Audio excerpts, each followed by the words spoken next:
for training today. Tell us about that. Yeah, a few guys. Obviously, it's pretty late in the season, and there's obviously a bit of management that goes on with that. And there was a few guys that just went back to the club and just did some stuff off legs. So at this stage, there's no issue with that, and they should be right for the weekend. But just managed today.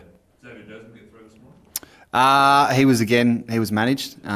So we got another session on Thursday. So he's got another opportunity there to put his hand up. But yeah, hopefully he comes back in.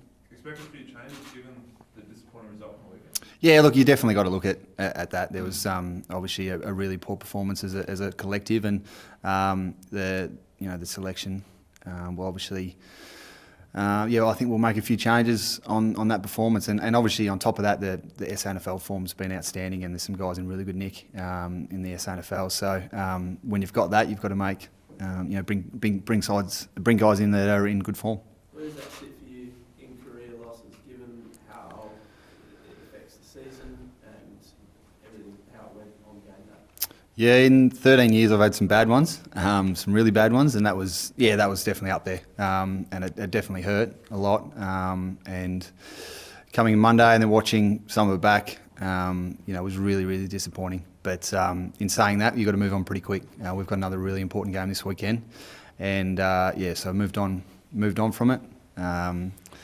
Felt the hurt and watched a lot of it back and learned a lot and moved on pretty quickly. What were the takeaways from it? I think there was some pretty clear stuff, and the stats show that the contested ball stuff, our defence, we call it live ball defence. When they've got the ball and transitioning the ball was pretty bad, and we've been really good at that all year. So for it to happen like that was really disappointing. But so we look at it and go, that's what it was, and that's not who we are, and that's where we believe that we're still a really good side, and that performance was disappointing, but we've got some good stuff that we've been good at all year. There was a bit of vision of you and Rocky having a bit of a robust sort of discussion at some Was point of the game, arms out. And Yep. How important to challenge your senior players when things are going like that as a former leader of the club? Yeah, and I think that's what it is. It's a discussion around, we're both of us wanting to obviously make a change in game, and there was no animosity or anything towards each other. But it is important. You don't want to just fold over and accept what was going on, and certainly senior players, you've got to ask questions of what's happening out there, and we'll continue to do that. There was so much to play for. How do you explain that to the supporters? Look, it's a tough one to explain. It's disappointing. It hurts, and we're hurting just as much as they are. There's no doubt about that. To explain why it happened, it's a tough one to say. We prepared as best we could, and we did everything we could during the week, and we knew it was an important game, and to turn up like that was disappointing. And the only thing we can do now is go out there this Sunday and put in a better performance. So now you're hoping on other results, obviously not the end of the season you want. No, it's not ideal when you're relying on other teams. But look, all we can control now is what we can do Sunday, and we'll go out there no matter what, and make sure we put in a good performance. You guys will probably know the result of the Crows game, ironically, relying on them to beat the Dogs, which probably would fill you with that much confidence. So how does the mood change, or how will the approach change if you sort of told half hour before your game that they've been rolled? Look, the mood won't change. Look, we've got to go out there and put in a performance, whether we're going to be playing finals or not.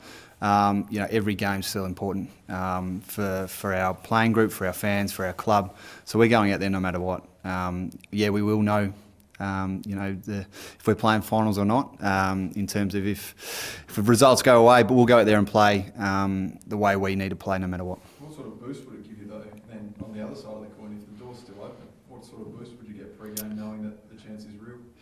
Look, there'll be certainly a little bit of excitement there and opportunity, but as I said, it's not going to change the way we play. We're going out there to play the way we need to play, and obviously bounce back from a disappointing performance.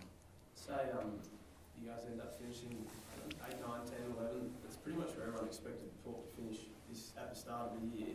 Do you think you're a better team than that, or do you think you've just performed as expected as a football club? Look, external expectations don't really mean too much to us, and our expectations of ourselves, we think we're a really good side, and I don't think at times this year we haven't performed to the level we needed to, and that's showed in the inconsistency in some of our results, and so that's been disappointing. There's certainly we've put in some really good performances, and that shows that we are a good group, but there's still some stuff that we need to work on consistently to become a really, really good side, and we get another chance this weekend to put in a good performance. Is it fair that Ken cops cheap from fans? I'd say it's not, but I think that's the nature of footy, and coaches probably cop too much at times, and a lot of it falls on their shoulders, which is the way it probably shouldn't be. I mean, they're not playing the game, but look, it is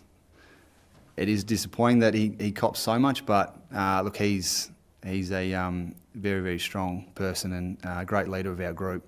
And look, we're going to go out there and play as a whole, and he's part of that.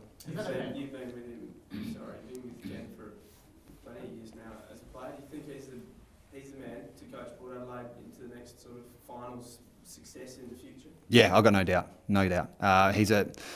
He's an outstanding coach, an outstanding leader of men, and we are all 100% behind him and love him as a person, as a coach, as a leader, as a mentor, and he's definitely the right man to take us forward. Does that affect players then? I guess seeing the guy that you say you're 100% behind, Yep. you love him as a person, as a coach, get so panned by fans, all the time. We try not to even think of it too much, and you don't really take too much notice of external voices, and if it doesn't affect Ken, it doesn't affect us, and it hasn't affected him in any way. He's been outstanding all year, whether the pressures come from outside or whatever. Internally, we're really strong as a whole, and he's a part of that. He's admitted this morning that his future at the club is shaky if you continue to miss the finals, say for this year and potentially next year as well, which is understandable for a coach. How much responsibility do the players take in sort of placing him in the situation where his job's at risk? Yeah, well, we have a big part to play. We're the ones going there on the weekend and putting in the performance. So, and as I said before, unfairly they get treated, and probably the first ones to sort of go when their performances aren't up to scratch. So I guess that's the way it is. But we certainly have a big part to play. As players, we got to go out there and put in performance. But as I said, we're all in it. We're all in it together. What does it do to the playing group to hear that? To hear Ken say, "Yeah, I could be in the gun if we keep failing." Look, I think we've still got a lot of belief in what we're doing. There's no doubt, and I think we've made some big strides this year. So, for him to say that, but still have so much belief in what we're doing is still pretty powerful. So we'll go out there on the weekend knowing that what we're doing and what we've been able to progress this year with is still something pretty special. Is it almost a matter of sort of sticking up for him through performance? Yeah, look, for him, for us, for our footy club as a whole, yeah. And that's what we do. We do that. We try to do that every week. We go out there and to play for each other. And for our footy club and for our jumper, and sometimes the results aren't what we want, and obviously the weekend was one of them, but we'll go out there and do as best we can for each other and for our footy club. You said that there could be some selection changes. Do you reckon? I think the easy one to make would be something to do in the ruck, and given how well Scotty Larson's been playing. Yeah, well, look, he's gone back and performed extremely well, so I'd say he's put up his hand.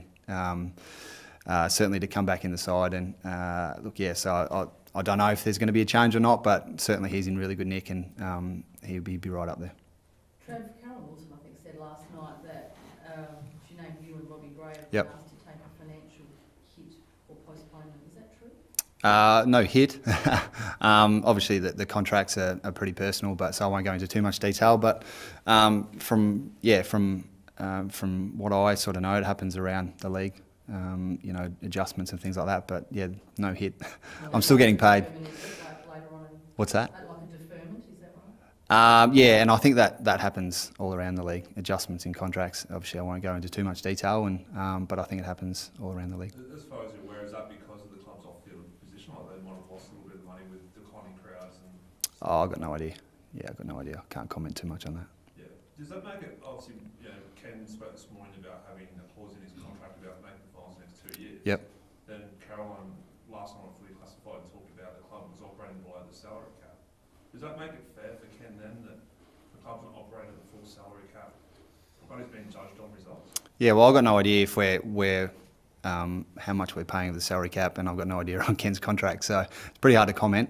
But I'd say we've got a pretty good group, to be honest, and we've certainly haven't performed consistently. So this group is still a very, very good group.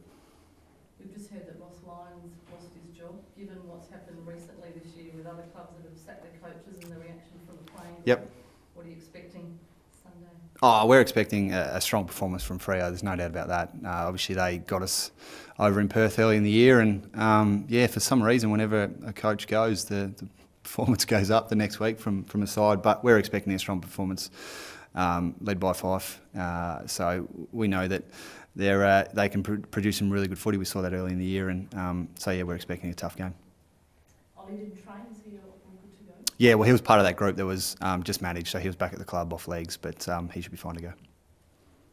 I was just going to ask one about Ollie. Has he lent much on you this year? It's been really frustrating for him in his first year at Skipper. He's missed 11 games for his injury. Yep. Has he lent much on you? We've had discussions, yeah. But for Ollie, it's just been, he just hasn't had that consistency in his body, and it makes it tough. And to lead a side while you're up and down with injury and obviously a little bit of form as well, he's led really well. Each individual leads in their own way, and I think him and Tommy have been outstanding. Considering, what he's sort of faced this year, it's only going to make him better as a leader, as a person, as a player, and we all get faced challenges in life and in footy, and he's going to be better for it. And I think he's led extremely well in terms of what you probably don't see off the field and around the club, considering what he's been through with his body. What kind of differences do you see between, I guess, obviously you were captain before, between I guess a solo captain and the dual captain model this year?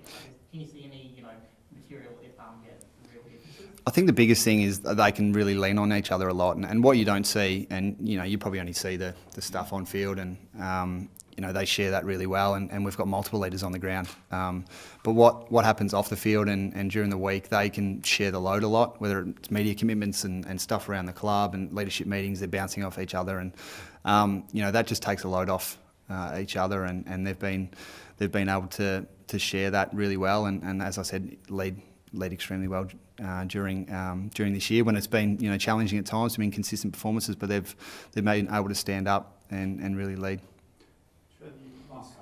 You said that you've got a really good group together, performances are consistent, etc. But is that, from your point of view, are you looking and thinking, well, we will mature and next year we will become more consistent because of that maturity, or is there other reasons that you've thought of this year that have explained what's gone on? Well, I'm not done on this year yet.